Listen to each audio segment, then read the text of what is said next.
அல்லேலூயா. அப்போஸ்தலர் நடபடிகள் 4ஆம் அதிகாரம் 4வது வசனம். வசனத்தை கேட்டவர்களில் அநேகர் விசுவாசித்தார்கள், அவர்கள் தொகை ஏறக்குறைய 5000 இருந்தது. இந்த சம்பவம் உங்கள் எல்லாருக்கும் தெரிஞ்சிருக்கிறதான ஒரு சம்பவம். இதுக்கு பின்னாடி உள்ள சில விஷயங்களை தான் நாம் இன்றைக்கி பார்க்க போகிறோம். அப்போஸ்தலர் காலத்தில், முதல் சபை உருவாகிற காலகட்டத்தில் பார்த்தீங்கன்னு சொன்னால், இது நடக்கக்கூடியதான மிக முக்கியமான 2வது சம்பவம். முதலாவது 2ஆம் அதிகாரத்தில் நடக்குது. அதில் ஒரு பெரிய எழுப்புதல் வந்தது அப்படின்னு சொல்லி பார்க்குறோம். 3000 பேர் ஆண்டவரை ஏற்றுக்கொண்டார்கள்னு பார்க்குறோம். இது 2வது சம்பவம். இதில் 3ஆம் அதிகாரத்தில் இருக்குது. இந்த சம்பவத்தினுடைய விளைவாக ஒரே நாளில் வசனத்தை கேட்டவர்களில் 5000 பேர் தேவனை ஏற்றுக்கொண்டார்கள் அப்படின்னு சொல்லி நம்ம பார்க்குறோம். இந்த ஆண்டவரை ஏற்றுக்கொள்ளுகிறது, இந்த கிரியை செய்கிறது 5000 3000 அப்படிங்கிறதுலாம் பார்த்திங்கன்னா ஒரு மீட்டிங்லேயே அப்படி சர்வசாதாரணமாக நடக்குது. ஆனால் வந்தவர்களில், அங்கே வசனம் சொல்கிறது, வசனத்தை கேட்டவர்களில் அநேகர் விசுவாசித்தார்கள். கேட்டவங்களில் 5000 பேர். அப்போ எவ்வளோ பேர் வந்தாங்கன்னே தெரில. ஏற்றுக்கொண்டவங்களே 5000 பேர் ஏற்றுக்கொண்டிருக்கிறாங்க. இப்படி ஒரு பெரிய எழுப்புதல் அல்லது ஒரு பெரிய அறுவடை, மிகப்பெரியதான ஒரு அறுவடை முதல் சபையின் காலத்தில் நடந்திருக்குது. ஒருவேளை நம்ம சொல்லலாம், அதெல்லாம் அப்போஸ்தலர்களால் செய்ய முடியும் அப்படின்னு நம்ம சொல்கிறோம். அப்போஸ்தலர் காலத்தில் நடைபெற்றிருக்குமானால் நம்முடைய காலத்திலும் அது நடைபெறும். உங்களுக்கு தெரிஞ்சிருக்கும்னு நினைக்கிறேன். பைபிள்லேயே ஆமேன் போடாத புஸ்தகம் புதிய ஏற்பாட்டில் எதுன்னு பார்த்தீங்கன்னு சொன்னால் அப்போஸ்தலர் நடபடிகள் தான். ஏன் ஆமேன் போடாமல் இருக்குது அப்படின்னு அர்த்தம்னா, தொடர்ந்து அப்போஸ்தலர் நடபடிகளுடைய அந்த ஊழியம் நடைபெற்று கொண்டே இருக்கிறது. இன்னை வரைக்கும் நடந்துகிட்டே இருக்குது. அது இன்னும் நடக்கும். ஆண்டவர் வர்ற வரைக்கும் அந்த ஊழியங்கள் நடக்கும். அதனால தான் அதில் பார்த்தீங்கன்னு சொன்னால் அவங்க ஆமென் அப்படிங்கிறதான ஒரு விஷயத்தை போடாமல் வச்சுருக்கிறாங்க. முடிவு இல்லை. அப்போஸ்தலர் நடபடிகள் புஸ்தகத்துக்கு இன்னும் என்ன செய்யலை, முடிவு கிடையாது. அப்படியே நடந்துக்கிட்டே இருக்கும். ஆண்டவர் வர்ற வரைக்கும் அது நடக்கும். இப்போ வரைக்கும் நடந்துக்கிட்டே இருக்குது. ஆனால் அன்னைக்கு நடந்த கிரியை இன்றைக்கி ஏன் நடக்கலை, இன்றைக்கி ஏன் அப்படி ஒரு பெரிய காரியம் நடக்க மாட்டேங்குது அப்படிங்கிறது தான் ரொம்ப முக்கியமாக நம்ம கவனிக்க வேண்டிய விஷயம். ஜனங்க வராங்க, 5000 பேர் வராங்க. 5000 பேர் ரட்சிக்கப்படுறாங்களான்றது தான் கேள்வி. ஒரு மீட்டிங்கு 10,000 பேர் வராங்க, பார்க்குறோம். நம்ம பல இடங்களில் பார்க்குறோம் 10,000 பேர் வந்தாங்க. ஆனால் எத்தனை பேர் ரட்சிக்கப்பட்டாங்கங்கிறது தான் கேள்வி. எத்தனை பேர் ஆண்டவரை ஏற்றுக்கொண்டாங்க. அரசியல்வாதி கூட்டங்களுக்கு கூட வராங்க. 10,000 பேர் 50,000 பேர் 1,00,000 பேர் வந்தாங்கன்னு சொல்கிறாங்க. அதனால் வந்துட்டு அப்படியே திரும்பி போகிறாங்க. அதே மாதிரி தான் நம்ம கூட்டங்களுக்கும் வராங்க. பொதுவாக நாம் என்ன விரும்புகிறோம் அப்படின்னா, சபைக்கு கூட ஜனங்கள் வந்தவர்கள் வந்த வண்ணமாய் திரும்பக்கூடாது. அப்படின்னா சர்ச் ஃபெயில்னு அர்த்தம். சர்ச்சுக்குள்ளே வந்துட்டு போகிறோம்னா ஒவ்வொரு வாரமும் ஏதோ ஒரு மாற்றம் இருக்கணும், அல்லது ஏதாவது ஒன்று நம்ம கற்றுக்கிட்டு போகணும், அல்லது நான் வந்தது இன்றைக்கி எனக்கு பிரயோஜனமாக இருந்துச்சுன்னு சொல்கிற அளவுக்கு சபை நடக்கணும். அந்த இடத்துல ஏதாவது ஒரு கிரியை இருக்கணும். அதுதான் நம்ம சபைக்கு வர்றதுக்கு நோக்கம். நீங்கள் பிள்ளைய ஸ்கூலுக்கு அனுப்புனா ஏதோ ஒன்று கற்றுக்கிட்டு வரணும். ஒன்றுமே இல்லை, ஒன்றுமே சொல்லித்தரல இன்றைக்கி அப்படின்னு சொன்னால் நீங்கள் கேட்பீங்க, ஒன்றுமே வேறு சொல்லித்தரல அப்படின்னு கேட்பீங்க. நாங்களாம் ஸ்கூலுக்கு போயிட்டு வரும்போதெல்லாம் வீட்டில் டெய்லி கேட்பாங்க, இன்றைக்கி என்ன சொல்லி கொடுத்தாங்க, இன்றைக்கி என்ன பாட்டு சொல்லி கொடுத்தாங்க, இன்றைக்கி என்ன படிச்சிங்க அப்படின்னு கேட்பாங்க. அது இன்றைக்கி அதே மாதிரி தான் சபையும் கூட. சபைக்கு வந்துட்டு போனால் ஏதாவது ஒரு மாற்றம் இருக்கணும். ஒரு ஊழியர் கூட்டத்துக்கு வந்துட்டு போகிறோம், ஒரு மாற்றம் இருக்கணும். ஒரு சுவிசேஷ கூட்டத்துக்கு வரணும். அப்புறம் இல்லைன்னா அது ஏன் நடத்தணும்? அப்படி எதுவுமே இல்லை அப்படின்னா அதை நடத்துறதுக்கு என்ன முகாந்திரம்? அப்போ அதை நடத்தினா அந்த இடத்துல வந்துட்டு போனால் there must be a change. ஏதோ ஒன்று நடந்திருக்கணும் இல்லையா? இப்போ அப்போஸ்தலர் கூட்டத்துக்கு வராங்க. நீங்கள் பைபிளில் பாருங்கள், இவங்க வர்ற கூட்டத்தில் எல்லாம் ஏதாவது ஒன்று நடக்கும். இயேசு போகிற இடத்துலலாம் ஒரு கிரியை நடக்கும். இயேசு போகிற இடத்துல அட்லீஸ்ட் ஒருத்தராவது ரட்சிக்கப்படுவாங்க. அங்கே ஏதோ ஒரு மாற்றம் அங்கே வரணும். இல்லாமல் அந்த கூட்டம் நடத்துறதுலையோ, அந்த சபை நடத்துறதுலையோ, அல்லது அந்த ஒரு கன்வென்ஷன் நடத்துறதுலையோ ஒரு பிரயோஜனமும் கிடையாது. அப்போது இந்த இடத்துல பாருங்கள், 4ஆம் அதிகாரத்தில் ஒரு மாற்றம் வந்திருக்குது. ஒரு 5000 பேர் இயேசுவை ஏற்றுருக்குறாங்க. 5000 பேருங்கிறது இன்றைக்கி வாழ்நாள் ஃபுல்லாக ஊழியம் பண்ணால் கூட கிடைக்காத க்ரௌட். ஒரு சர்ச்சு இன்றைக்கி தொடங்கி அதோடைய வாழ்நாள் முழுக்க 5000 பேர் ரட்சிக்கப்பட்டாங்களா அப்படின்னு கேட்டிங்கன்னு சொன்னால் நிறைய சர்ச்சில் இல்லை. நிறைய ஊழியக்காரோடைய ஊழியத்தில் அப்படி ஒரு கனி இருக்குதானா? இல்லை. ஆனால் இவங்க 2 மீட்டிங்கில் 8000 பேர் வந்துட்டாங்க. ரட்சிக்கப்பட்டவங்க, அதான் ரொம்ப முக்கியம். வந்தவங்க இல்லை, ரட்சிக்கப்பட்டவங்க. முதல் மீட்டிங்கில் 3000 பேர் ஞானஸ்நானமே எடுத்துட்டாங்க. 2வது மீட்டிங்கில் 5000 பேர் விசுவாசித்தார்கள். அங்கே வசனம் சொல்லுது, விசுவாசியாக மாறிட்டாங்க. அப்படின்னா இவங்களுடைய இந்த மெத்தட், இந்த காஸ்பல் மெத்தடோ அல்லது தேவனை பற்றி சொல்கிற விஷயத்துலையோ ஏதோ ஒரு சக்ஸஸ்ஃபுல் ஃபார்முலா இருக்குது. அந்த ஃபார்முலா நம்ம இன்றைக்கி என்ன செய்யலை, ஃபாலோ பண்ணலை. அதுதான் இன்றைக்கி பிரச்சனை. இன்றைக்கி நிறைய பார்த்தீங்கன்னு சொன்னால் அந்த பிஸ்னஸ் மேனாக இருக்கட்டும், நிறைய மீடியா பீப்புள்ஸாக இருக்கட்டும், நிறைய செமினார்ஸ் நடத்துகிறாங்க. நிறையா பேம்ப்ளெட்ஸ் எல்லாம் வருது, ஃப்ளையர்ஸ்லாம் வருது, நிறைய செமினார்ஸ். யார் நடத்துகிறான்னு பார்த்தீங்கன்னா அதில் பேசுகிறவர் யாராக இருக்கிறாருன்னா சக்ஸஸ்ஃபுல்லாக அதை செஞ்சவர் தான் பேசுகிறாரு. ஏன்னா அவர்கிட்ட ஒரு ஃபார்முலா இருக்குது, சக்ஸஸ் பண்ணிட்டோம் அப்படின்னு சொல்லி. அதே மாதிரி தான் சர்ச்சுக்கும் ஒரு ஃபார்முலா இருக்குது. அந்த ஃபார்முலா பைபிளில் இருக்குது. அந்த ஃபார்முலா பைபிளில் இருக்குது.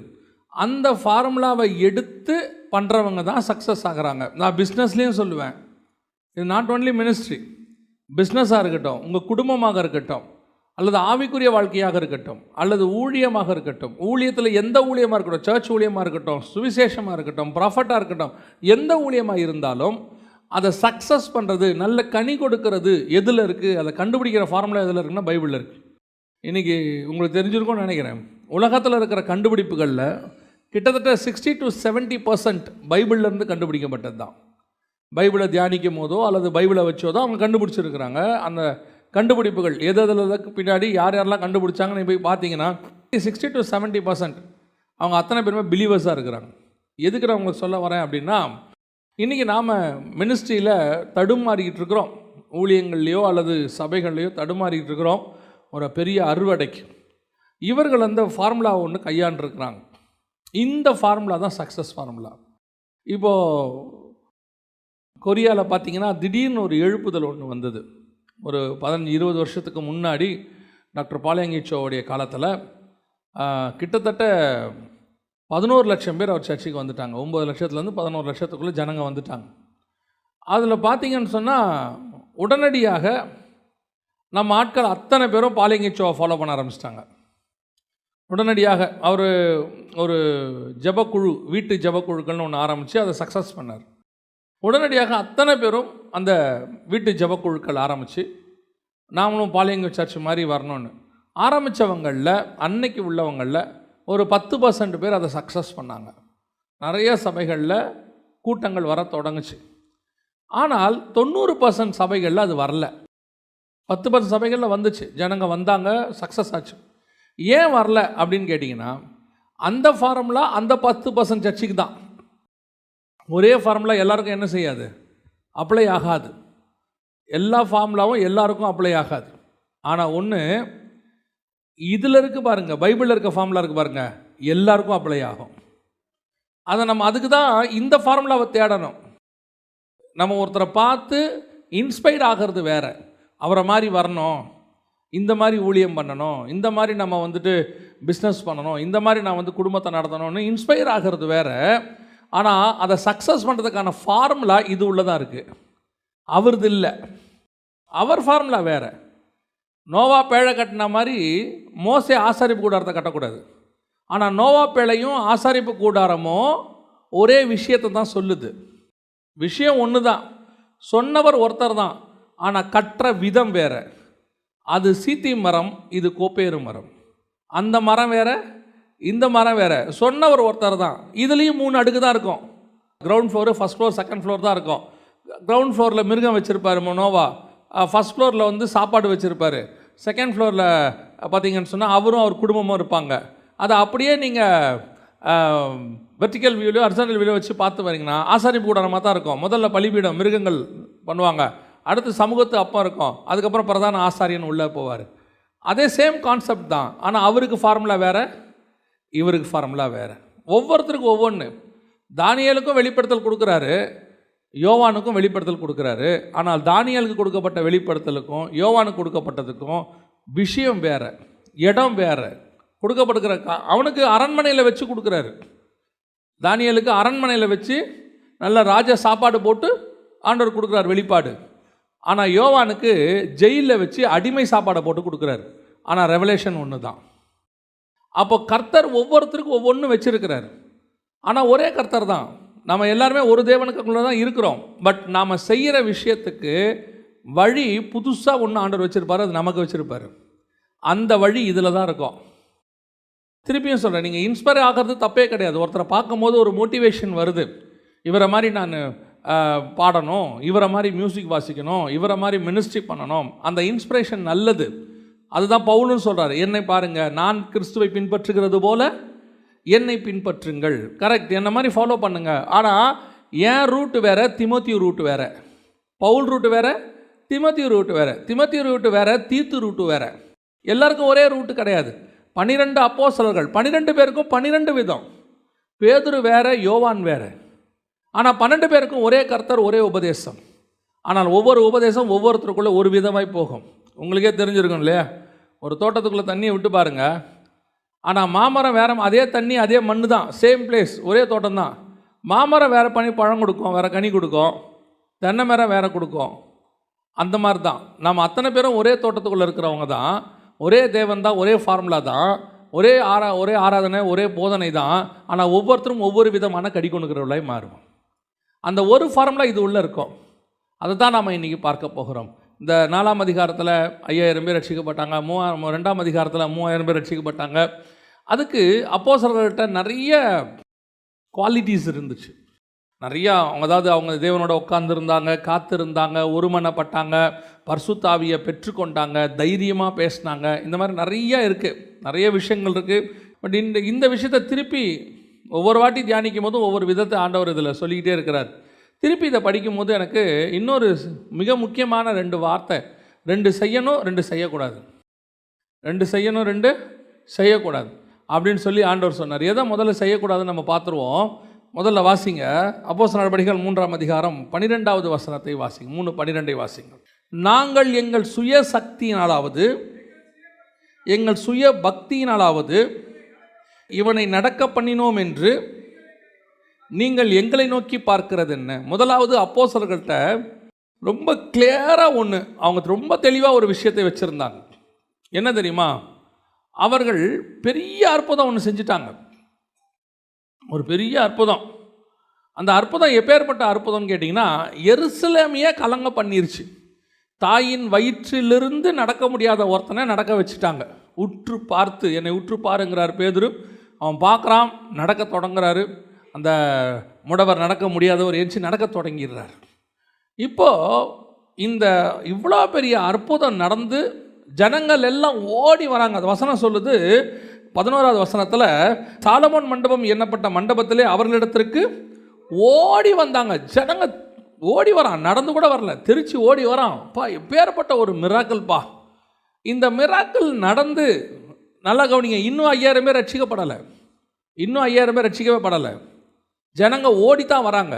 மிராக்கிள் எப்படியுமே கேட்டிங்கன்னா ஒரு மேக்னெட் மாதிரி, கர்த்தர்கிட்ட இழுக்கிறதுக்கு மிராக்கிள் ஒரு மேக்னெட்.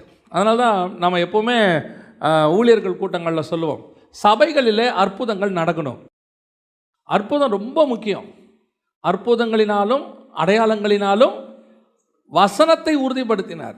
அந்த அற்புதம் தான் இனிஷியேட் எடுக்கிறது, அப்படி ஓடி வர வைக்கிறது. அப்போது முந்தியெல்லாம் பார்த்தீங்கன்னு சொன்னால், இந்த டீசல் இன்ஜினை ஸ்டார்ட் பண்ணுறதுக்கு ஹீட்டர்னு ஒன்று போடுவாங்க. இப்போலாம் அப்படி இல்லை, இன்ஜின் மாறிடுச்சு, சும்மா அப்படி தட்டினோடனே ஸ்டார்ட் ஆகுது. அப்போல்லாம் ஹீட்டர்னு ஒன்று போட்டு பிடிச்சிக்கிட்டே இருப்பாங்க, ஒரு 1 மினிட்டுக்கு 2 நிமிஷம் பிடிச்சிக்கிட்டே இருப்பாங்க. அந்த ஹீட் ஆனால் தான் இன்ஜின் என்ன செய்யும்? ஆமாம், ஸ்டார்ட் ஆகும். அப்புறம் ஸ்டார்ட் ஆயிடுச்சுன்னா சொல்லுவாங்க, வண்டி ஸ்டார்ட் ஆயிடுச்சுன்னா நிற்காமல் ஓடுங்க அப்படிம்பாங்க. ஆனால் அவ்வளோ நிற்காமல் ஓடுற வண்டியை கூட ஸ்டார்ட் பண்ணுறதுக்கு என்ன தேவைப்படுது? ஒரு இனிஷியல் புல்லு ஒன்று தேவைப்படுது, பார்த்தீங்களா? அந்த மாதிரி தான் மிராக்கிள். இந்த மிராக்கிள் எப்போவுமே என்ன செய்யும்னா, இம்மிடியட்டாக ஒரு ரிசல்ட் கொடுக்கும், இம்மிடியட்டாக ஒரு ஜனங்களை திரும்பி பார்க்க வைக்கும். ஆனால் அந்த மிராக்கிள் மட்டுமே போதுமானதல்ல. இன்றைக்கி அற்புதம்தான் பெரிதாக பார்க்கப்படுகிறது. நீங்களும் ஊழியக்காரர்கிட்ட அற்புதத்தை தான் பெருசாக எதிர்பார்க்குறீங்க. அற்புதம் அவசியம், இப்பவும் இல்லைன்னு சொல்லலை, அற்புதம் அவசியம். ஆனால் அற்புதம் ரட்சிப்பல்ல. Miracle is not an salvation. Miracle சால்வேஷனுக்கான ஒரு வழி. அந்த வழியாக வர்றவங்க ஓடி வருவாங்க. இப்போ 5000 பேர் ரட்சிக்கப்படுறாங்களே, இன்றைக்கும் அற்புதம் நடக்குது. அற்புதம் நடக்காமலாம் இல்லை, இன்றைக்கும் அற்புதம் நடக்குது. அப்போது மிராக்கிள்ஸ் நடக்குது, ஆனால் 5000 பேர் ரட்சிக்கப்பட்டானாங்கிறது தான் கேள்வி. அற்புதம் நடக்குது, 5000 பேர் ரட்சிக்கப்பட்டானா? அந்த 5000 பேர் எப்படி ரட்சிக்கப்படுகிறான், எப்படி ஆண்டவருக்குள்ள ரட்சிப்பு வருது அப்படின்னு பார்த்தீங்கன்னா, இந்த அற்புதத்தை வந்த உடனே ஜனங்க ஆஸ் யூஷுவல் ஜனங்களுடைய பார்வை யார் மேலே போகுதுன்னு சொன்னால் அப்போஸ்தலன் மேலே போகுது, நேராக அவங்க மேலே போகுது. இப்போ அவங்கள நோக்கி ஜனங்க ஓடி வந்து இவங்களை எப்படி பார்க்க தொடங்குறாங்கன்னு கேட்டிங்கன்னா, பிரமித்து பார்க்க தொடங்குறாங்க. வசனம் சொல்லுது, ஜனங்கள் பிரமித்து அப்படின்ற ஒரு வார்த்தை யூஸ் பண்ணுறாரு பாருங்க. குணமாக்கப்பட்ட சப்பானி பேதுருவையும் யோவானையும் பற்றி கொண்டிருக்கையில் ஜனங்கள் எல்லாரும் பிரமித்து, 11வது வசனம் சொல்லுது பிரமித்து. 10வது வசனத்தில் பாருங்க, அவனுக்கு சம்பவித்ததை குறித்து மிகவும் ஆச்சரியப்பட்டு பிரமித்தார்கள். பிரமிப்புனா அப்படியே ஸ்டன் ஆயிட்டான். என்னடா அவன் தாயின் வயிற்றுலேருந்து ஒரு நடக்க முடியாதவனாக இருந்தவன், நம்ம கூடவே இருந்தவன், இத்தனை வருஷம் 20 வருஷம் 30 வருஷம் அங்கே உட்காந்துருந்தவன் அப்படி எழுந்திருச்சு நடக்கிறானே, இப்படி ஒரு சம்பவம் நடந்ததே இல்லையே அப்படின்னு ஸ்டன் ஆகி போய் இப்போ பேதுருவையும் யோவானையும் எப்படி பார்க்குறாங்க, அப்படியே ஜனங்க பிரமித்து பார்க்குறாங்க. யார் இவங்க, பேர்பட்ட மிராக்கள் செய்கிறாங்களே. அந்த ஸ்பாட்டில் அவன் சொன்ன ஒரு வார்த்தை தான், எங்களுடைய சுயசக்தியினால் இது நடக்கவில்லை. இதுதான் இன்னைக்கு நம்மக்கிட்ட இருக்கிற மிஸ் ஆகிற முதலாவது விஷயம். சுயசக்தியினால் நடக்கல. இதுக்கு காரணம் நாங்கள் அல்ல, எங்களுடைய சக்திலாம் ஒன்றுமே கிடையாது. we don't have any power. இன்னைக்கு கிறிஸ்தவத்தில் இருக்கிற மிகப்பெரிய ட்ராபேக் விசுவாசிகிட்டையும் இருக்குது, ஊழியக்காரங்கிட்டும் இருக்குது. என்னன்னு கேட்டிங்கன்னா, அற்புதத்தை செய்கிறவர் ஒருவர் இருக்கிறார், ஆனால் மகிமை மனுஷனுக்கு நேராக போகிறது. இன்னைக்கு அந்த மகிமையை மனுஷர்கள் எடுத்துக்கொள்கிறார்கள். நீங்களும் அந்த மகிமையை மனுஷருக்கு தான் கொடுக்கிறீர்கள், கனத்தை மனுஷனுக்கு தான் கொடுக்குறீங்க. அது யூஷுவல். ஜனங்க அப்படி தான் வருவாங்க, பிரமித்து பார்ப்பாங்க. தேவனை அறியாதவர்கள் பரவாயில்ல, ஆனால் தேவனை அறிஞ்ச நீங்கள் கூட ஒரு அற்புதம் நடக்குது, ஒரு பெரிய அதிசயம் இருக்கட்டும், மரித்தோர் உயிரோடு கூட எழும்பட்டுமே, தப்பித்தால் எழும்பட்டுமே, யார் வேணாலும் உயிரோடு எழும்பட்டுமே. ஆனால் எழுப்புகிற தேவனுக்குத்தான் கனமே ஒழிய எழுப்புகிற ஊழியனுக்கு கிடையாது. ஊழியனுக்கு மரியாதை கொடுங்க, நான் வேணானே சொல்லலை. ஆனால் தேவனுக்கு ஈக்குவலாக இன்றைக்கி மாறிக்கிட்டு இருக்கு ஹீரோ வர்ஷிப். இயேசு கிறிஸ்துவை கழுத மேலே உட்கார வச்சு கூட்டிகிட்டு வந்தாங்களாம், யூதருக்கு ராஜான்னு சொல்லி கழுத மேலே உட்கார வச்சு கூட்டிகிட்டு வராங்க. 1918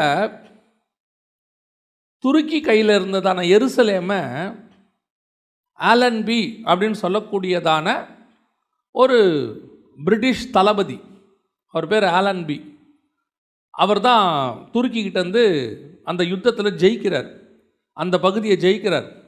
ஜெயித்த உடனே ஜெருசலேமுக்குள்ளே நுழையிறாரு. 1918 நுழையிறார். நுழையும் போது ஆலன் பி குதிரையில் வந்துக்கிட்டு இருக்கிறார்.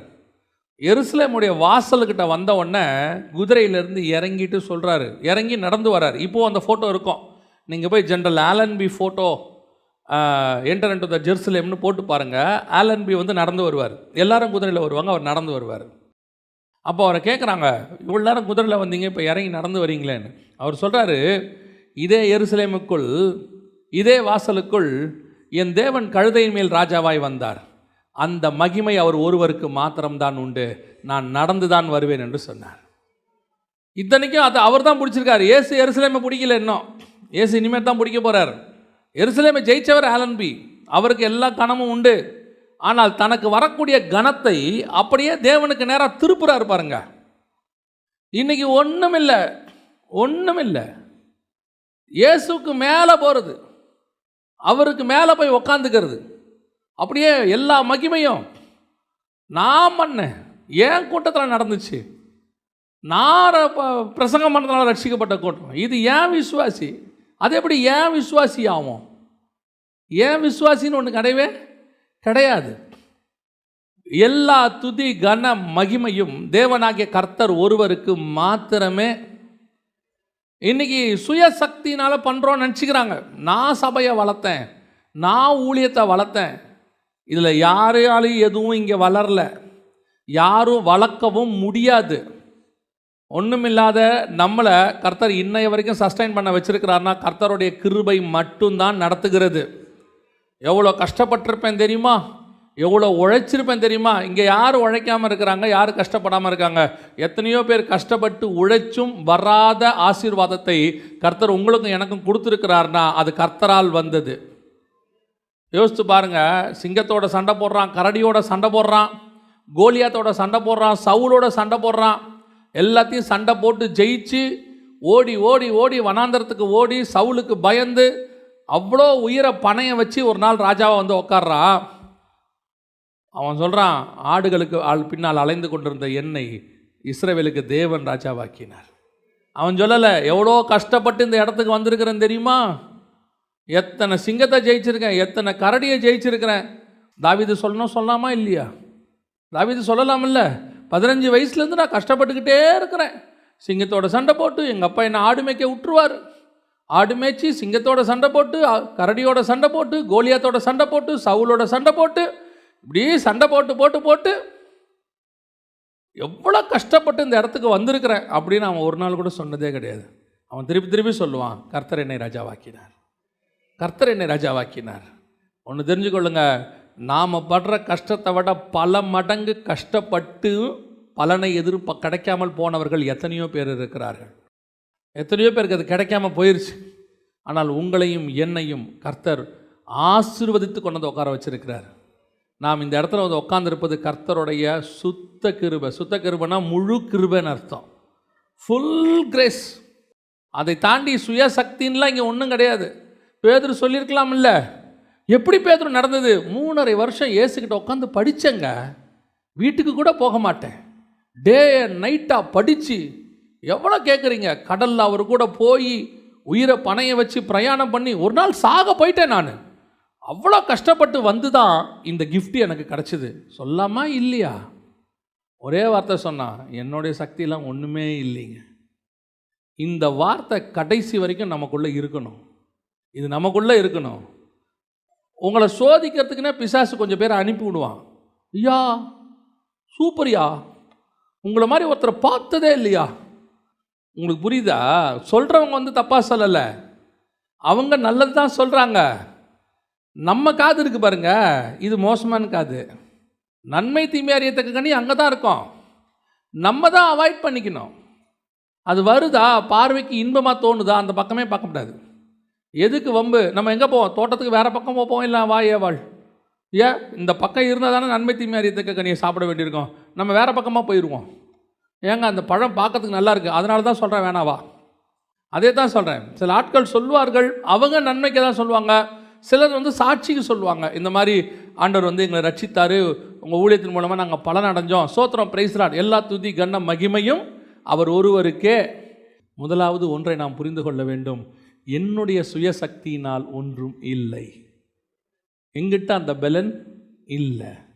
சில நேரங்களில் நம்மளால் நமக்கே சுகம் கொடுக்க முடியாது, தெரியுமா உங்களுக்கு? நமக்கே வியாதியில் என்ன ஆகாது, சுகம் கொடுக்க முடியாது.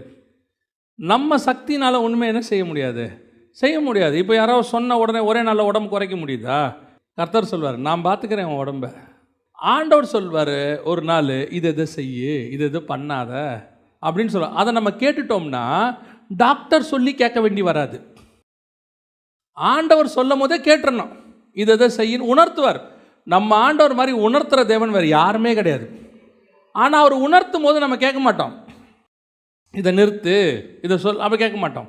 அப்புறம் ஏதோ ஒரு சிம்டம் வந்து டாக்டர் பண்ணணும், டாக்டர் சொல்வார், அதுக்கு 2 மாத்திரை கொடுப்பார், அவருக்கு 500 ரூபா கொடுக்கணும். அப்புறம் நம்ம அதை கரெக்டாக கேட்போம், தெரியுமா உங்களுக்கு? ஏதோ ஒருத்தர் பார்க்கும்போது இந்த சுகர்லாம் கொஞ்சம் குறைச்சிக்குங்கன்னா கேட்க மாட்டோம். நம்ம உடம்பே நம்ம கண்ட்ரோலில் நம்மளால் வைக்க முடியலையே, எப்படி இன்னொருத்தனை ரட்சிப்புக்குள்ளே நடத்துறது?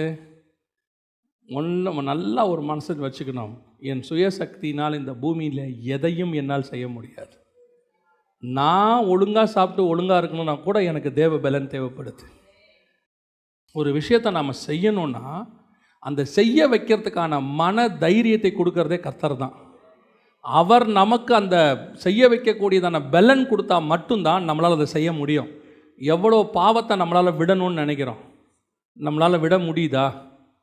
இது நமக்கே உணர்றோம்ல, ஐயோ இதெல்லாம் நம்ம செஞ்சிடக்கூடாது, செஞ்சுட்டு ஃபீல் பண்ணுறோம். ஏன் நம்மளால் அதை திருப்பி திருப்பி செய்கிறோம் தெரியுமா? அதை செய்யாமல் இருக்கக்கூடிய சுய பலன் என்னிடத்துல இல்லை. அந்த அந்த அது பலகீனம் என்னை மேற்கொள்ளுகிறது. அந்த பலகீனத்தை மேற்கொள்ளக்கூடிய பலன் கூட தேவன் தான் எனக்கு தரணும். எனக்கு விருப்பம் இருக்குது செய்யக்கூடாதுன்னு, ஆனால் செய்யாமல் இருக்க முடியல. அப்போ என்னால் நான் விரும்புகிறதையே என்னால் செய்ய முடியல, அதுக்கே எனக்கு தேவ பலன் தேவைப்படுதுன்னா, தாயின் வயிற்றிலிருந்து சப்பானியாய் பிறந்த ஒருத்தனை நடக்க வைக்கிறது தேவன் கரத்தில் மட்டும்தான் இருக்கிறது. என் சுய சக்தியினால் ஒன்றும் இல்லை. இந்த தாட் வந்துடணும். எப்போ வரணும் தெரியுமா? உன்னை உயர்த்த உயர்த்த உயர்த்த உயர்த்த போகும்போது இதை நிறையா சொல்லணும். நீங்கள் ஆடு மேய்க்கும் போது என் சுயபலத்தில் ஆடு மேய்க்கலன்னு சொல்கிறது வேற. ராஜாவாக இருக்கும் போது சொல்லணும், நான் கர்த்தரால் ராஜாவானேன், என் சுயபலத்தில் ராஜாவாகவில்லை. இந்த சுய சக்தி இருக்குது பார்த்தீங்களா, தாட், இது மிகப்பெரிய டேஞ்சரஸ். நான் என்னது, நான் செஞ்சது, என்னுடையது, நான் இல்லாட்டி நான் இல்லாமல் முடியுமா அப்படின்னு நான் கர்த்தர் சொல்லுவார். நீ இல்லாமல் நான் செஞ்சு காட்டுறேன்னா இல்லையான்னு பார். சிலர் சொல்லுவாங்க, நான் இல்லாட்டி இது முடியாது, அது நான் தான், என்னை வச்சு தான் அப்படின்னு ஆண்டவர் சொல்லுவார். நீ அங்கேயே இரு, நீயே இல்லாமல் அது நடக்குது பாரும்பார் ஆண்டவர். அப்படி சொல்லி கர்த்தர் ஒரு சிலருக்கு செஞ்சதை நான் பார்த்துருக்குறேன். நான் இல்லாமல் இது நடக்கவே நடக்காதுங்க, அதனால தான் நான் அங்கே இருக்கணும், இல்லைன்னா அது கஷ்டம் அப்படிம்பாங்க. கர்த்தர் வேணுன்ட்டு அவங்க இல்லாமல் அந்த இடத்த செஞ்சு காட்டுவார், செஞ்சு நிரூபித்து காட்டுவார். நீ இல்லை, நான் தான். ஆண்டவர் சொல்லுவார், நான் இருந்தால் எவரை கொண்டும் நான் செய்வேன். நான் உன்னை வச்சு செய்கிறேன்னா அது உன்னுக்கு நான் வச்ச கிருபை. உன்னை யூஸ் பண்ணுறது தேவன், அந்த கிருபை நமக்கு தோணணும். அல்லேலூயா. சுயசக்தினால் அல்ல. ரெண்டாவது அவன் சொல்கிற வார்த்தையை பாருங்க, எங்கள் சுய பக்தியினால். இது அதை விட டேஞ்சர், கொஞ்சம் ஜோம் பண்ணிட்டோன்னு வச்சுங்களேன், கொஞ்சம் ஜோம் பண்ணிட்டோம், பைபிள் வாசித்துட்டோம், அவங்க ஸ்பிரிச்சுவாலிட்டியோட உச்சத்துக்கு பேசுவாங்க. பார்த்துருக்கீங்களா? எங்கிட்டே வா, எனக்கே வா, எங்கிட்டே பைபிளா அப்படிம்பாங்க. ஏன்? நம்மளுடைய பக்தின்னு ஒன்று இருக்குல்ல, சுய பக்தி அப்படின்னு ஒன்று இருக்குல்ல, இதுக்கும் உங்கள் மூலமாக நடக்கிற கிரியைக்கும் எந்த சம்பந்தமும் இல்லை. புரியுதா? இப்போ நீங்கள் அப்படியே இந்த லெவலுக்கு போயிடாதீங்க, அப்போ ஜோம் பண்ண வேண்டாம் போல. அப்போ இந்த வசனத்தை பார்க்கும்போது அவங்க சொல்கிறது உங்களுக்கு கரெக்ட் மாதிரி தோணும். அப்படி தானே சொல்லுது இந்த வசனம்? என்ன சொல்லுது? எங்கள் சுயபக்தினாலாவது அல்ல. அது அப்படின்னா என்னங்க அர்த்தம்? அப்போ ஜோம் பண்ண வேண்டாம்னு அர்த்தமா? அதே 3ஆம் அதிகாரம் 1ஆம் வசனம் வாசிங்க. ஜெப வேளையாகிய 9ஆம் மணி நேரத்தில் பேதுருவும் யோவானும் தேவாலயத்திற்கு. அப்போ ஜெப வேலைக்கு அவங்க எங்கே போயிருக்கிறாங்க? தேவாலயத்துக்கு போயிருக்கிறாங்க, ஜெபம் பண்ண போயிருக்கிறாங்க. பைபிள் ஃபுல்லாக பாருங்கள், அப்போஸ்தலர்கள் எல்லாம் ஜெபத்தை பற்றி இம்பார்ட்டன்ஸ் கொடுத்துக்கிட்டே இருப்பாங்க. ஜோமன்னும்பாங்க. உங்கள் விண்ணப்பங்களை எல்லாவித ஜெபத்தோடு கூட ஆண்டவருக்கு தெரியப்படுத்துங்கள்னு சொல்கிறாங்க. சுயபக்தி வேறு, சுயபக்தினால் வரக்கூடியதான பெருமை வேறு. ஜெபம் பண்ண வேண்டியது என் கடமை, கண்டிப்பாக ஜெபம் பண்ணணும். அப்போ ஜெபிக்கக்கூடாதா? கம்பல்சரி ஜெபம் பண்ணணும். உங்களுக்குன்னு ஒரு ஜெப நேரம் இருக்கணும், உங்களுக்குன்னு வேத வாசிப்பு இருக்கணும். உங்களுக்கும் தேவனுக்கும் இருக்கக்கூடியதான உறவில் எந்த விதமான மாற்றம் கிடையாது. ஆனால் இதெல்லாம் செஞ்சாதனால தான் இந்த அற்புதம் நடந்துச்சுன்னு இல்லைங்கிறார் அவர். புரியுதா? நான் சுயபக்தி எதுக்கு தெரியுமா? நான் ஜெபம் பண்ணுறது, நான் பைபிள் வாசிக்கிறது, நான் கர்த்தரோட நடக்கிறது, அது அற்புதம் செய்வதற்காக அல்ல, என் தேவனோடு கூட ஐக்கியத்தை வைப்பதற்காக. அது என்னுடைய ஸ்பிரிச்சுவல் லைஃப், ஏன் ஆத்மா தேவனோடு கூட இருப்பதுக்கு. நான் ஒருவேளை இப்படி இல்லைனாலும், நான் உங்களுக்கு ஒரு உதாரணத்துக்கு தான் இப்படி சொல்கிறேன், நீங்கள் தப்பாக எடுத்துக்காதீங்க. ஒருவேளை எல்லாருமே ஸ்பிரிச்சுவலில் பயங்கர பர்ஃபெக்ட்டு, அந்த பர்ஃபெக்டாக இருக்கிறவனைத்தான் அற்புத அடையாளங்கள் செய்ய முடியும், மற்ற யாரும் செய்ய முடியாதுன்னு ஆயிடுச்சுன்னா, இவன் என்ன சொல்லுவான்னா, நான் பர்ஃபெக்டாக இருக்கேன் அதனால தான் நடந்துச்சு, இல்லைன்னா நடந்திருக்காதும்பா. இப்போ பாருங்கள், ஒரு உதாரணத்தை நான் உங்களுக்கு சொல்கிறேன்.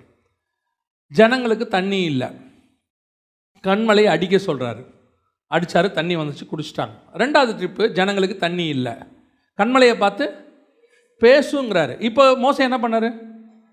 அடிச்சிட்டாரு. இப்போ இது சரியா தப்பா? தப்பு. ஆனால் தண்ணி வந்துச்சா இல்லையா? தண்ணி வந்துச்சு. ஜனங்க குடிச்சாங்களா இல்லையா? குடிச்சாங்க. ஆடு மாடு குடிச்சதா இல்லையா? குடிச்சிச்சு. மிஷன் சக்ஸஸா இல்லையா? சக்ஸஸ். Ministry failure. அவர் சக்ஸஸ், ஆனால் அவருடைய பர்சனல் லைஃப் தேவனோட உள்ளது. கர்த்தர் சொல்றாரு, சத்துருக்களுக்கு முன்பாக நீங்கள் என்னை பரிசுத்த குலைச்சலாக்கினீர்கள். முடிஞ்சு போச்சு. அப்போ எனக்கும் தேவனுக்கும் உள்ள ரிலேஷன்ஷிப் வேறு, அற்புத அடையாளம் நடக்கிறது வேறு. இது கரெக்டாக இருக்கிறதுனால தான் இது நடக்குதுன்னு அர்த்தம் இல்லை. ஆனால் இது கரெக்டாக இருக்கணும். இது தானாக நடக்கும். இது வேற, இது வேற. இந்த சுய பக்தி இன்னைக்கு நாம் பல நேரங்களில் ஏன் கர்த்தர் நம்மை கொண்டு செய்ய முடியல தெரியுமா? இன்னைக்கு நல்ல ஜெபம் பண்ணிட்டு போயிருக்கேன், நல்ல அற்புதம் நடக்கும், நடக்காது. ஏன்? நீ ஜெபத்தை நம்பி வந்திருக்க. நீ நம்பி வர வேண்டியது கர்த்தரை, நம்பி வர வேண்டியது ஆண்டவரை. இன்னைக்கு என் நம்பிக்கை எது மேலே இருக்குது? என் ஸ்பிரிச்சுவல் லைஃப்பில் இருக்குது. ஸோ நம்ம பாடுறதுனாலையோ, நம்ம பேசுகிறதுனாலையோ, நம்முடைய ஸ்பிரிச்சுவல் ஸ்டாண்டர்ட்னாலேயோ மட்டும்தான் மினிஸ்ட்ரி சக்ஸஸாக நடக்குதுன்னு நினைக்கக்கூடாது. ஆனால் இது வேணும், இது நான் செய்ய வேண்டியது, இது எனக்கும் தேவனுக்கும் உள்ளானது. நான் இதில் கரெக்டாக இருக்கணும். ஆனால் அங்கே ரிசல்ட் வரும். அந்த ரிசல்ட் கர்த்தரால் வருகிறது. அதுதான் அவன் சொல்கிறான், என் சுய பக்தி இல்லை, நான் ஜெபம் பண்ணுறதுனாலையோ அதனாலேயோ கிடையாது. அப்போது உன்னுடைய சுய பலத்தினாலேயும் நடக்கலை, உன் சுய பக்தினாலையும் நடக்கலை. இது ரெண்டும் முக்கியம். சுய பலன் கிடையாது, சுய பக்தி முக்கியம். எனக்கு பக்தி இருக்கணும், கன்ஃபார்மாக இருக்கணும். என்னுடைய ப்ரேயர் லைஃப்பும், என்னுடைய பைபிள் ரீடிங்கோ, நான் காடோடு கூட த வாக்கிங் வித் காட், தேவனோடு கூட சஞ்சரிப்பதிலையோ எந்த விதமான குறைவும் இருக்கக்கூடாது, நிறைவாக இருக்கணும். இன்னும் அதிகம் வளர்ந்துக்கிட்டே போகணும். யோவான் ஸ்நானகன் வனாந்தரத்தில் அவ்வளோ பெரியதான ஒரு ரிவைவலை பண்ணுறாரு. ஜனங்க ஃபுல்லாக வராங்க. ஆனால் வசனம் சொல்லுது, யோவான் ஒரு அற்புதத்தையும் செய்யவில்லைன்னு இருக்கு. Not even a single miracle. யோவான்கிட்ட மிராக்கிளே இல்லை. இப்போ நம்ம என்ன நினைக்கிறோம்? மிராக்கிள் நடந்துட்டால் நம்ம என்ன செஞ்சிருவாங்க, ஜனங்க வந்துடுவாங்க அப்படிங்கிறது நம்ம ஒரு கான்செப்ட் நினைக்கிறோம்ல. ஆண்டவர் சொல்கிறாரு, மிராக்கிள் இல்லாமையும் ஜனங்களை நான் கொண்டு வர முடியும் என்னால். அதுவும் என்னால் முடியும். நீ உன்னுடைய பர்சனல் லைஃப்பை மட்டும் பாரு. அங்கே மிராக்கிள் நடக்கணுமா நடக்க வேணாமா அதை நான் பார்த்துக்கிறேன். பேதுருவோடைய லைஃப்பில் நடந்த மிராக்கிளை விட பவுலுடைய வாழ்க்கையில் மிராக்கிள் கம்மி தான் நடந்துச்சு. கம்பேர் டு அது கம்மி தான். ஆனால் பேதுரு எழுதின ஸ்பிரிச்சுவாலிட்டியை விட பவுல் எழுதின ஸ்பிரிச்சுவாலிட்டி ஜாஸ்தி அப்படின்னு பேதுரு சொல்கிறாரு, நான் சொல்லலை. பேதுருவே சொல்கிறாரு, நிருபங்கள் தோறும் நம்முடைய சகோதரனாகிய பவுல் இதை தெரிவிக்கிறான், அது கற்றவர்களுக்கே கற்றுக்கொள்வதற்கு அரிதாக இருக்கிறது. பவுலுடைய லெட்டர்ஸ் அவ்வளவு ஸ்ட்ராங்காக இருக்குது ஸ்பிரிச்சுவலின்னு பேதுரு எழுதுறாரு. ஆனால் நீங்கள் மிராக்கிள்ஸ் பார்த்தீங்கன்னா பவுலை விட பேதுருக்கு நிறையா நடந்திருக்கும் மிராக்கிள்ஸ். அப்போ ஸ்பிரிச்சுவாலிட்டிக்கும் மிராக்கிள்ஸ்க்கும் என்ன கிடையாது, சம்பந்தம் இல்லை. ஆனால் ஸ்பிரிச்சுவாலிட்டி முக்கியம். அதைத்தான் நான் உங்களுக்கு சொல்கிறேன். உங்களுடைய சுயபக்தி தேவனோடு இருக்குது அவசியம், எவ்வளோக்குள்ள இருக்குமோ இருக்கணும். ஆனால் நடக்கிற கிரியை அதனால தான் நடக்குதுன்னு நீங்கள் நினச்சிக்க கூடாது. அதுவும் கிருபையே, அதையும் கர்த்தர் தான் நடத்துகிறாரு. கர்த்தர் நினச்சா உங்கள் ஸ்பிரிச்சுவாலிட்டிக்கு ஈக்குவலாக தான் மிராக்கிள் செய்யணும்னு இல்லை, மிராக்கிளே செய்யாமல் கூட ஆண்டவர் நடத்தி கொண்டு வந்துடுவார். அதுவும் கர்த்தரால் முடியும். அல்லேலூயா. அப்போ எப்படித்தான் இது சுயபக்தியும் இல்லை, சுய பலமும் இல்லை. அப்போ இது என்னதான் காரணம்? இது எதனால தான் நடந்துச்சு? வாசிங்க 3ஆம் அதிகாரம் 16வது வசனத்தை வாசிங்க. 3ஆம் அதிகாரம் 16வது வசனம்.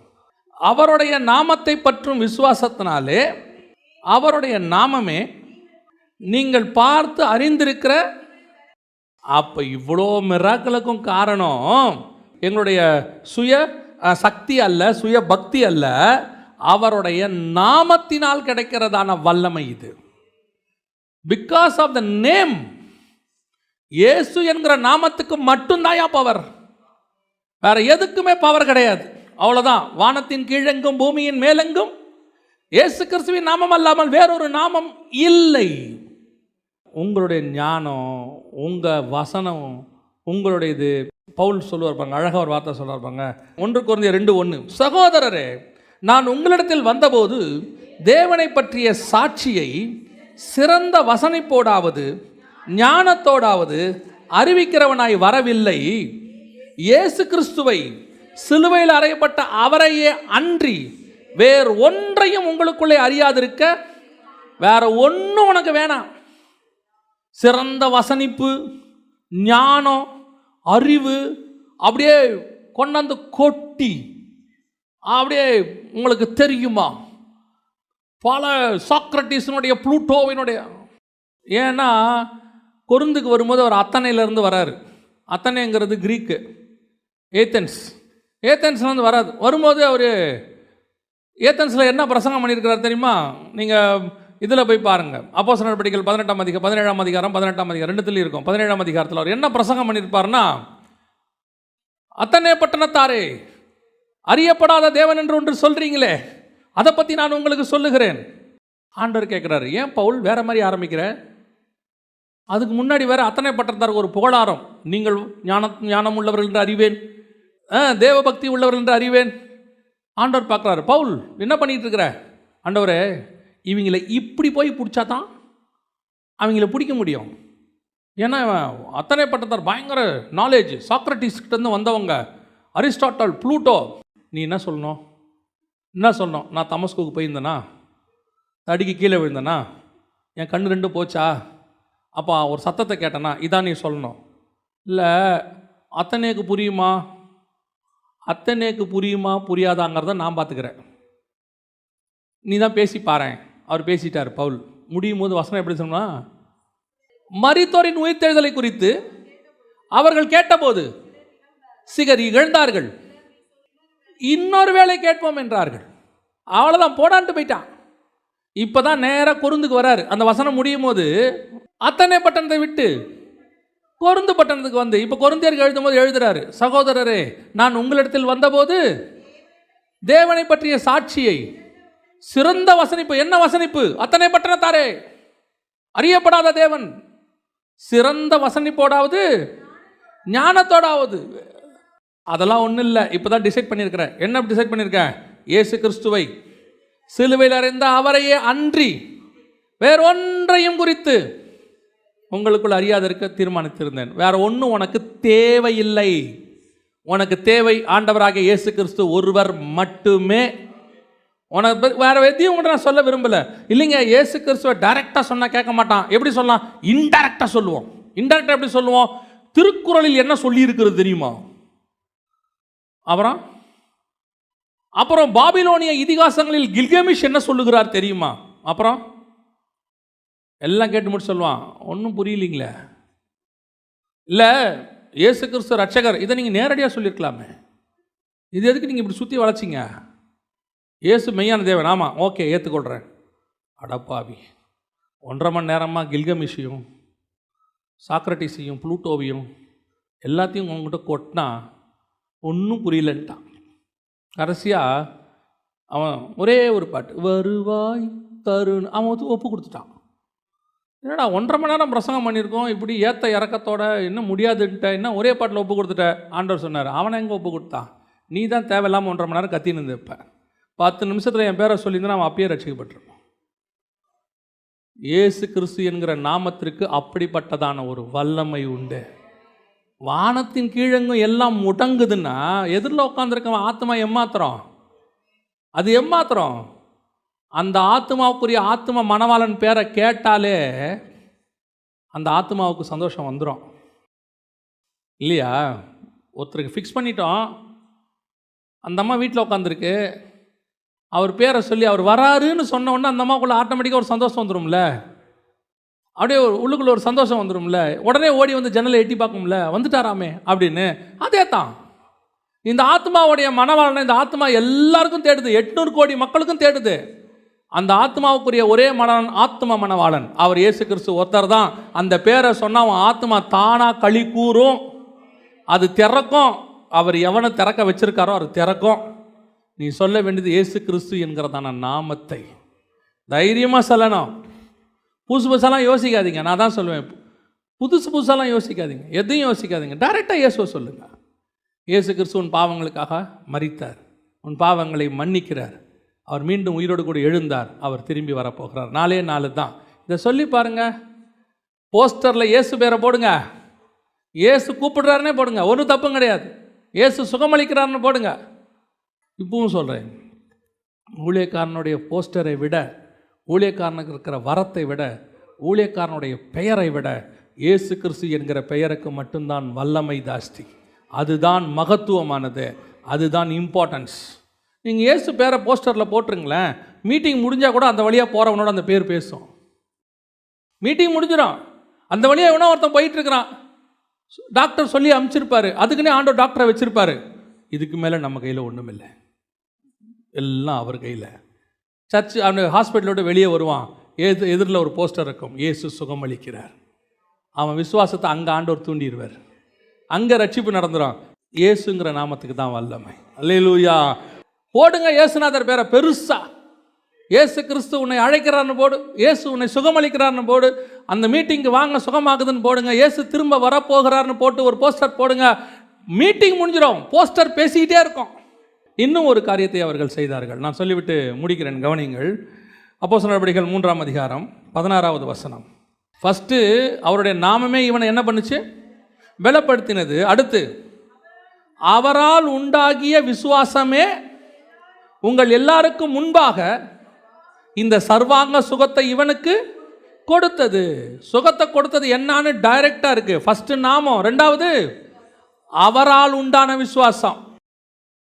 அவரால் உண்டான விசுவாசம், விசுவாசத்தை துவக்கிறவரும் முடிக்கிறவரும். விசுவாசம் கூட எந்த இல்லைங்க, விசுவாசம் கூட எந்த இல்லை, விசுவாசத்தை கொடுத்ததே அவர் தான். அப்புறம் இதில் எங்க என் வேலை வந்துச்சு சொல்லுங்க? இதில் எங்க கனத்தை நான் எடுத்துக்கிறது? சுகமானதுக்கு 2 தான் காரணம். ஒன்று அவர் நாமம், இன்னொன்று விசுவாசம். விசுவாசம் அவர் கொடுத்தது, நாமம் அவருது. நான் யாரு? இதில் நான் எங்க புகழை எடுத்துக்கிறது, எங்க மேன்மையை எடுத்துக்கிறது? என் சுயபக்தியும் இல்லை, என்னுடைய சுய சக்தியும் இல்லை, எந்த ஒன்றும் இல்லை. சுகமான காரணத்துக்கு காரணம் அவருது 2. ஒன்று அவர் நாமம், இன்னொன்று அவருடைய விசுவாசம், அதுவும் அவர் கொடுத்த விசுவாசம். இதில் நான் எங்கே வந்தேன்? எனக்கு என்ன மேன்மை இருக்கு? என்னையே தூக்கி வச்சு கொண்டாடணும். என்னை தூக்கி வச்சு கொண்டாடுற அளவுக்கு ஜனங்க ஓடி வர வரைக்கும் செஞ்சதும் அவர் தான். இவ்வளோத்தையும் அவர் செஞ்சிட்டாரு. ஜனங்க யாரை பார்க்குறாங்க? பேதுருவையும் யோவானையும் பார்க்குறாங்க, ஊழியக்காரனை பார்க்குறாங்க, ஓடி வராங்க, ஐயா பிரமித்து நிற்கிறாங்க. அவன் சொல்லிட்டான், இல்லை இல்லை இல்லை இல்லை, நம்ம இல்லை நம்ம இல்லை நம்ம இல்லை, நீங்கள் தப்பாக ஆளாக பார்க்குறீங்க. அப்புறம் நீங்கள் தானே? நாங்களே இல்லை, எங்களுக்கு மேலே ஒருத்தர் இருக்கிறார், அவருடைய நாமமும் அவருடைய விசுவாசமும் இவனுக்கு சுகத்தை கொடுத்தது. அப்படியா? யார் அது? அதுதான் ஆண்டவராகிய இயேசு கிறிஸ்து. இதுதான் காஸ்பல். முடிஞ்சிச்சு. 5000 பேர் ரட்சிக்கப்பட்டான். 5000 பேர் ரட்சிக்கப்பட்டான். இந்த மெத்தடு தான் இன்னைக்கு தேவையான மெத்தட். இன்னைக்கு 5000 பேர் ரட்சிக்கப்பட முடியும். அன்னைக்கு யோசிச்சு பாருங்க, இன்னைக்கு இருந்ததை விட அன்னைக்கு மக்கள் தொகை கம்மி. எருசலேமுக்குள்ள எத்தனை பேர் இருந்திருப்பான்? ஒரு கமெண்ட்ரியில் எழுதியிருக்கிறாங்க, பஸ்கா பலி செலுத்துறதுக்கு எருசலேமுக்குள்ள ஜனங்க வந்தாங்கன்னா, டோட்டலாக ஜனங்க வந்தாங்கன்னா 20000 பேர் வரலாம். பஸ்கா பலி செலுத்துறதுக்கு எல்லாரும் பஸ்காக்கு பலி செலுத்த வருவாங்கல்ல, அப்படி வந்தாங்கன்னா 20000 பேர் இருக்கலாம் உள்ளுக்குள்ள. அவ்வளோதான் இருக்க முடியும் அன்னைக்கு. 20000 பேர் பஸ்கா பலிக்கு. இது பஸ்கா பலி செலுத்துகிற நாளும் கிடையாது, நார்மல் நாள். ஒரு 10000 பேர். சரி, 20000 பேரை வச்சுக்கோங்க. 20000 பேர் இருந்த இடத்துல 5000 பேர் ரட்சிக்கப்பட்டான். இன்னைக்கு 8 கோடி பேர் இருக்கிற தமிழ்நாடு, எத்தனை பேர் ரட்சிக்கப்படுவான்? அப்போ ஏன் ரட்சிக்கப்படலை? நாமத்தில் பிரச்சனையா? அந்த நாமத்தில் இன்னும் பிரச்சனையே கிடையாது. வானத்தின் கீழெங்கும் பூமியின் மேலெங்கும் அந்த நாமத்துக்கு இன்னைய வரைக்கும் பவர் இருக்கு. சரி, அப்போ விசுவாசத்தில் பிரச்சனையா? விசுவாசம் அவருது. அப்போ எது பிரச்சனை? இதை கொண்டு போய் சேர்க்குற எங்கிட்ட தான் பிரச்சனை இருக்கு. இப்போ ஹோட்டல்காரன் நல்லா சமைச்சு கொடுத்துட்டான், ஆர்டர் பண்ணுற எனக்கும் பசி இருக்கு, என் பசியை போக்குற சாப்பாட்டை செஞ்சும் ஒருத்தன் கொடுத்துட்டான். ஆனால் இது எங்கிட்ட வந்து சேர்றதில் மட்டும்தான் இன்றைக்கி பிரச்சனை இருக்குது. அது மட்டும் கரெக்டாக வந்து சேர்ந்துட்டா என் பசி ஆறிடும். நடுவில் கொண்டு வந்து கொடுக்குற ஆள் தான் நான், கொரியர் பாய். இன்றைக்கி கொரியர் பாய் என்ன பண்ணுறேன்னா, சமைச்சு கொடுக்குறாங்க இல்லையா ஹோட்டலில், அதை அப்படியே எடுத்துகிட்டு போய் நல்ல ஒரு ஆலமரமாக பார்த்து நிழலில் உட்காந்து பிரித்து நல்ல பீஸெல்லாம் எடுத்து சாப்பிட்டுட்டு அப்படியே திருப்பி மடித்து கொண்டு வந்து டெலிவரி பண்ணுறேன். வாங்குறவன் பார்க்குறான், என்னங்க இதில் ஒரே பீஸே இல்லை, கொடுத்தாங்க அப்படி தான் கொடுத்தாங்க, நான் என்ன பண்ண முடியும்? இப்போ இவன் பசி உள்ளவன் யாரை திட்டிக்கிட்டு இருக்கிறான்? ஹோட்டல்காரனை திட்டிகிட்டு இருக்கிறான். ஹோட்டல்காரன் கரெக்டாக தான் கொடுக்குறாரு, அவர் கொடுக்குறவர் விசுவாசத்தை கரெக்டாக தான் கொடுக்குறாரு. நடுவில் நான் சுரண்டி சாப்பிட்டுக்கிட்டு இருக்கிறேன், கனமகிமையை நான் எடுத்துக்கிட்டு இருக்கிறேன். அவர் ஒன்லி டெலிவரி பண்ணுறவங்க, ஜஸ்ட் டெலிவரி. பட் கொடுக்குறவரை தான் நீங்கள் கனப்படுத்தணும், அவருக்கு தான் மரியாதை. நீங்கள் என்ன சொல்லணும்? செம்ம டேஸ்ட்டுங்க அந்த ஹோட்டல், அதை தான் சொல்லணும். குறை இருக்குதா இவனை கேட்கணும். இல்லை, அந்த ஹோட்டலில் குறை கிடையாது, கரெக்டாக கொடுத்துருப்பாங்க, நீ என்ன பண்ண? இப்பவும் சொல்கிறேன், தேவனுடைய நாமத்திற்கும் அவர் கொடுத்துருக்கிற விசுவாசத்திற்கும் என்றைக்கும் குறை வந்ததே கிடையாது. அதை கொண்டு வந்து சேர்க்கிறவங்ககிட்ட தான் பிரச்சனை இருக்குது. உங்களுக்கு சொல்கிற வார்த்தை, அந்த கொண்டு வந்து சேர்க்கிறவனை பார்த்து பிரமிக்காதீங்க, அதை கொடுத்தவரை பார்த்து பிரமிங்க. அல்லேலூயா. நம்ம ஜெபம் பண்ண போகிறோம் தேவ சமூகத்தில். எந்திரிப்போமா? சர்வ வல்லமையுள்ள எங்கள் தகப்பனே, இன்னும் எங்களை கொண்டு நீர் அற்புதங்களையும் அதிசயங்களையும் செய்து ஒரு பெரிய கூட்டத்தை மண்டையில் திருப்ப நீர் வல்லமை உள்ளவராக இருக்கிறீர். ஆண்டவரே, திருப்ப நீர் வல்லமை உள்ளவராக இருக்கிறீர். அதற்கு நாங்கள் எந்த விதத்திலும் சோரம் போகாதவர்களாய், ஆண்டவரை ஒத்துழைக்கிறவர்களாய் காணப்பட கிருபை பாராட்டும்.